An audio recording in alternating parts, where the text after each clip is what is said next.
Good morning, Western Washington, and happy Friday. I'm Matthew Fab with Western Washington Weather, and today we're going to take a look at the forecast for this storm system that is moving through the area today, and we'll take a look at a couple days into the future forecast, especially the potential Aurora viewing on Saturday night, so we'll take a look at that a little bit as well.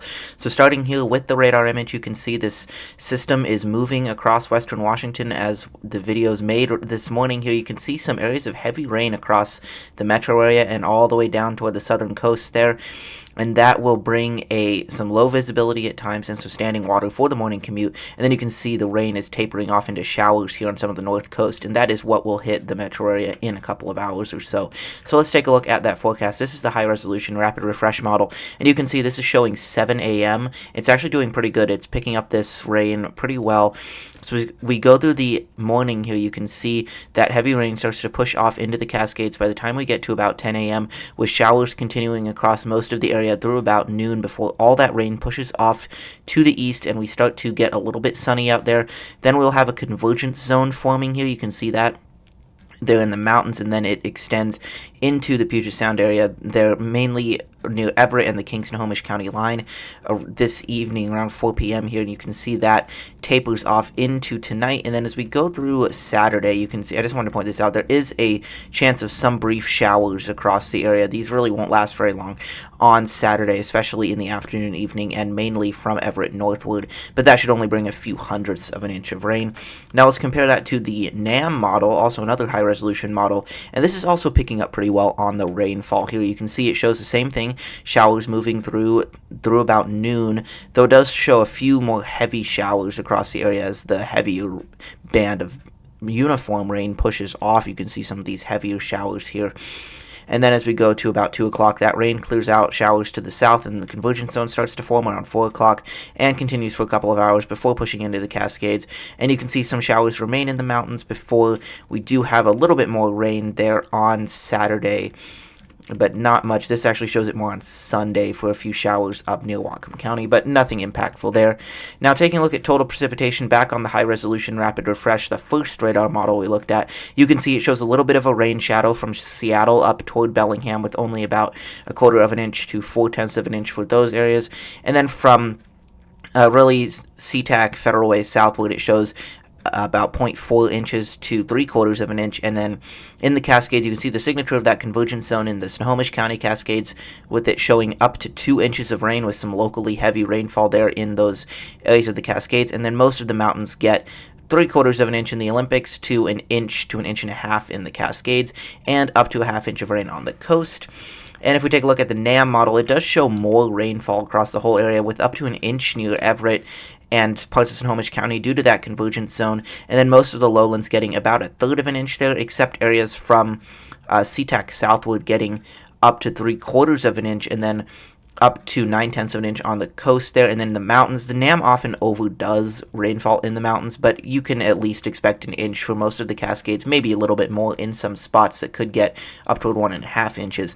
And just wanted to point this out too, it will be breezy as this rain moves through, mainly mid-morning to early afternoon here. And you can see this is actually, the NAM here is actually calling for gusts up to 35 miles an hour around parts of Seattle there. That may not happen, it may be more 20 to 30 miles an hour, but just wanted to point this out that 20 to 30 mile an hour gusts, maybe up to 35 near the San Juans, are possible across the area today with that front moving through. And then, as usual, breezy to windy in some parts of the Cascades with gusts of 35 to 45 miles an hour and higher up toward 50 miles an hour on some of the higher mountains there. Now let's take a look at the overall pattern here. You can see our system today, it moves through pretty quickly. By tomorrow we will be mostly dry from that, and we have a pretty nice ridge build this weekend. We should stay mostly dry this weekend, and this will be key for Aurora viewing. You can see having a ridge here instead of having a lot of troughing. So, and then as we go through next week, you can see that ridging continues before we start to get a little bit more uncertain by about next Tuesday to Wednesday. So let's take a look at the temperatures real quick here. You can see this system today is really going to cool us down. Most areas north of Seattle will struggle to reach 60 degrees today, mainly in the upper 50s to low 60s, and low 60s from Seattle southward and on the coast. We warm up a little bit on Saturday with highs Seattle north in the low to mid 60s from Seattle southward and on the coast there. That ridge starts to take effect even more on Sunday there. You can see highs in the mid 60s from Seattle north and upper 60s to low 70s from Seattle south. And then by the time we get to Monday, this will be a pretty nice day for October standards, with highs in the mid 60s to low 70s from Seattle northward and low to mid 70s from Seattle southward. Some parts of Pierce and King counties could reach the mid 70s there, and as well as areas from Olympia southward. And then mid 60s on the coast, which is pretty nice for October. And you can see we do start to cool down a little bit by the time we get to Tuesday, with highs in the mid to upper 60s across the area.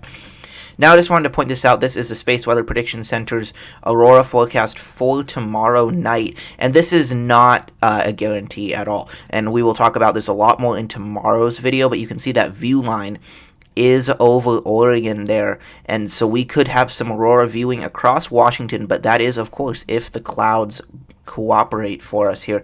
So this is the NAM model on the left and the HER model on the right, and you can see we're looking here at cloud cover about midnight, so that would be 12 a.m. Sunday, so Saturday night to Sunday morning there.